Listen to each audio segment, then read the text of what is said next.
మా నాన్నమ్మ, మా నాన్న వాళ్ళ అమ్మ 22 ఏళ్ల వయసులో చనిపోయింది. ఆమెకు ట్యూబర్కులోసిస్ వచ్చింది. అప్పట్లో ఒక నమ్మకం ఉండేది, కొండ మీద నివసిస్తే ఆరోగ్యం మెరుగవుతుందేమో అని. అలా సుమారు 8 నెలల సమయంలో ఆమె కన్నుమూసింది. పెన్సిలిన్ సుమారు 50 ఏళ్లలో 20 కోట్లకు పైగా ప్రాణాలను కాపాడి ఉంటుంది. నిరంకుశత్వం అంటే మీ ప్రాణం తప్ప మరే ప్రాణం పట్ల మీకు శ్రద్ధ లేకపోవడమే.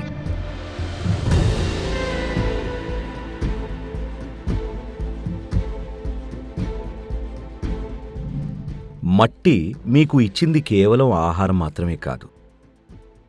నిజానికి మట్టే మీ శరీరం, మట్టే మీ వస్త్రం, మట్టే ఇక్కడ ఉన్న ప్రతీదీ. అవునా?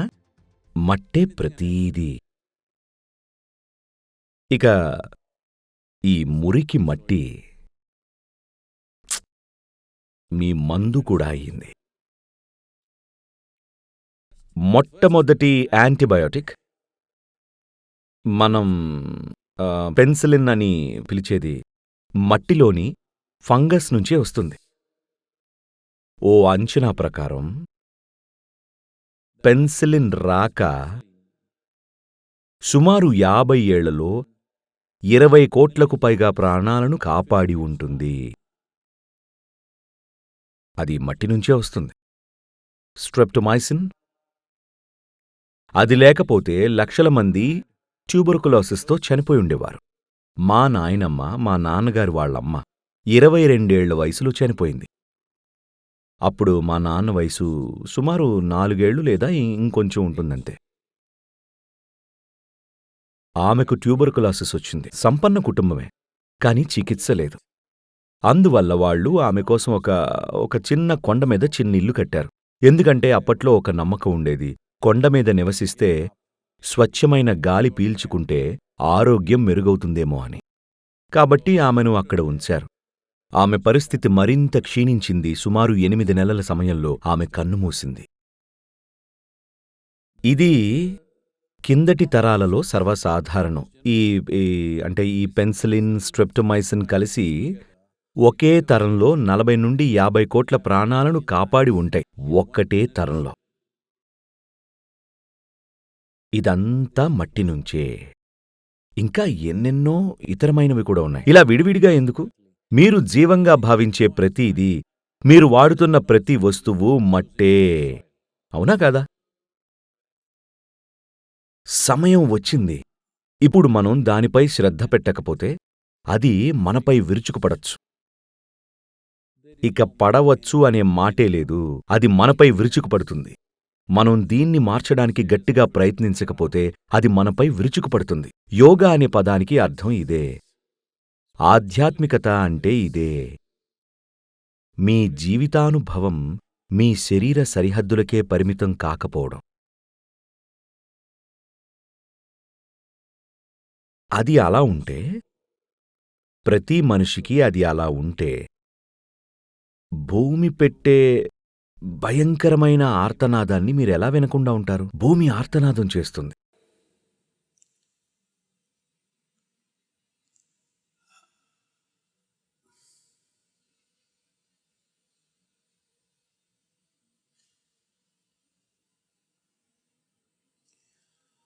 నేను గంటల తరబడి, రోజుల తరబడి అడవుల్లో కూర్చున్నాను.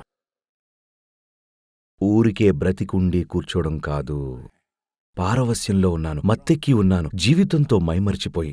ఎందుకంటే అక్కడ జీవం గొప్ప ఉత్సాహంతో సందడి చేస్తుంది. చాలా వరకు జీవాన్ని మీరు చూడలేరు. అదే సమయంలో మీరు ప్రపంచంలోని వేరే ప్రాంతాల్లో నడిస్తే భూమి నొప్పితో ఆర్తనాదం చేస్తుంది. అది మీ తలలో మీరు ఊహించుకునేది కాదు. జీవం ఆర్తనాదం చేస్తుంది. ఓ కసాయి పెద్ద జంతువులను నరికే కసాయి. అతనికి ఆ జంతువు అరుపు వినపడదు. హలో? తోటి మనుషులను చంపేవాళ్లు చాలామంది ఉన్నారు.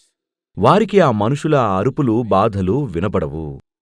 అత్యాచారం చేసి హత్య చేసేవాళ్లు వాళ్ల అరుపులు విన్నారని అనుకుంటున్నారా? లోపలికి వెళ్ళలేదు. బహుశా చెవి విని ఉండొచ్చు, కాని అది ఎక్కడికి చేరదు. కాబట్టి జంతువులను వధించే కసాయికి జంతువుల అరుపులు వినబడవు.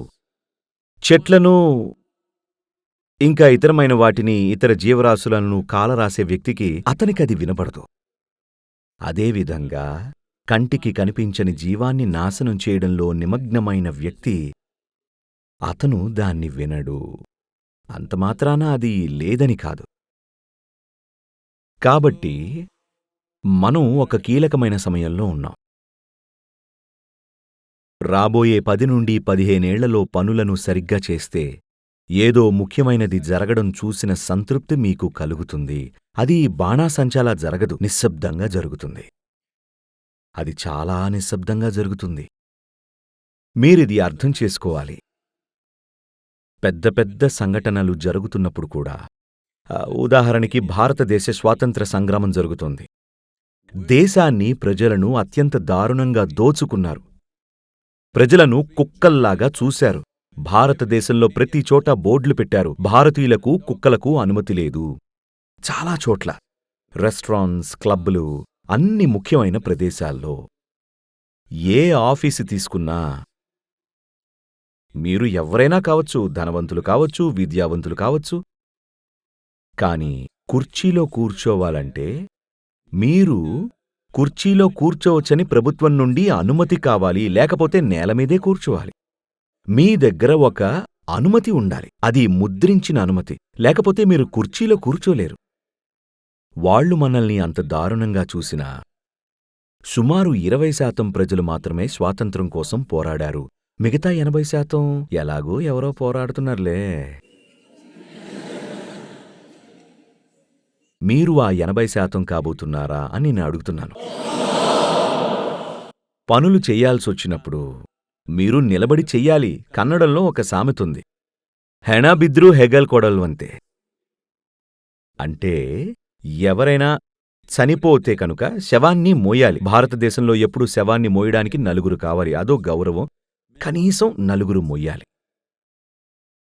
నలుగురు మోస్తుంటే ఒకడుంటాడు, బరువు మోయకుండా కేవలం ఇలా నటిస్తూ ఉంటాడు. మీరు ఆ వ్యక్తా? దయచేసి అలా ఉండకండి. ఎందుకంటే మీరు జీవితంలో అసంపూర్తిగా చనిపోతారు. పర్వాలేదు, అదనపు బరువు మోయడం కష్టమే, కాని అది సంతృప్తినిస్తుంది. ఆ పని తప్పించుకునే వ్యక్తిని నేను కాదన్న సంతృప్తి. అలా ఉండకండి. ఒక తరం ప్రజలుగా మనం అలా ఉండకూడదు. అప్పుడే మనం జీవించాలనుకుంటున్న ప్రపంచాన్ని మనం పొందగలం. లేకపోతే రకరకాల నిరంకుశులు సృష్టించిన ప్రపంచంలో మనం జీవించాలి.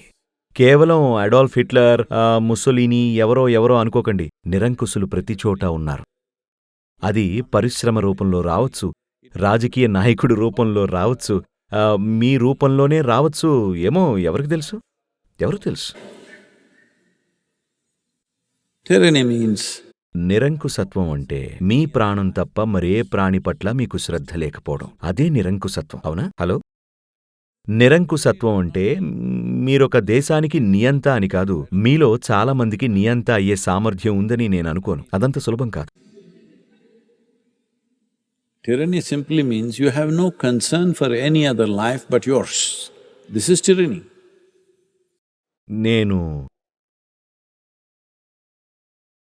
నేను మిమ్మల్ని అడుగుతున్నది, ఈ 100 రోజులు ఏదో చేసి ఈ ఉద్యమాన్ని విజయవంతం చేయమని మాత్రం కాదు. నేను అడుగుతున్నది అది కాదు. నేను మిమ్మల్ని సున్నితత్వం గలవారిగా మారమని అడుగుతున్నాను. ఎందుకంటే సున్నితత్వం లేనిదే జీవం లేదు. అదే విషయం. కాని మనిషిగా ఉండడమంటే ఎన్నెన్నో అవకాశాలు. అత్యున్నత స్థాయి సున్నితత్వం. మీరు దాన్ని ప్రదర్శించకపోతే మీ మానవత్వమే ప్రశ్నార్థకమవుతుంది. ఇది మట్టిని రక్షించు ఉద్యమం గురించి కాదు. మీ మానవత్వం ప్రశ్నార్థకమవుతుంది. మీ ఆధ్యాత్మికత ఖచ్చితంగా ఒక పెద్ద ప్రశ్నార్థకమవుతుంది. ఎందుకంటే మీకు దేని గురించి పట్టింపు లేకపోతే అది ఎలా సాధ్యమవుతుంది? నాకు కేవలం ఇది మాత్రమే పట్టింపు. దానర్థమేంటి? నా సరిహద్దులు నిర్ణయించబడ్డాయి, అవునా? నా సరిహద్దులు ఒక కాంక్రీట్ గోడలాగా నిర్ణయించబడ్డాయి. దానికి మించేం లేదు. అలా అవ్వకండి. మీరు ప్రస్తుతం ఉన్నదానికంటే కొంచెం ఎక్కువ చైతన్యవంతులు కావడానికి ఇదొక గొప్ప అవకాశం.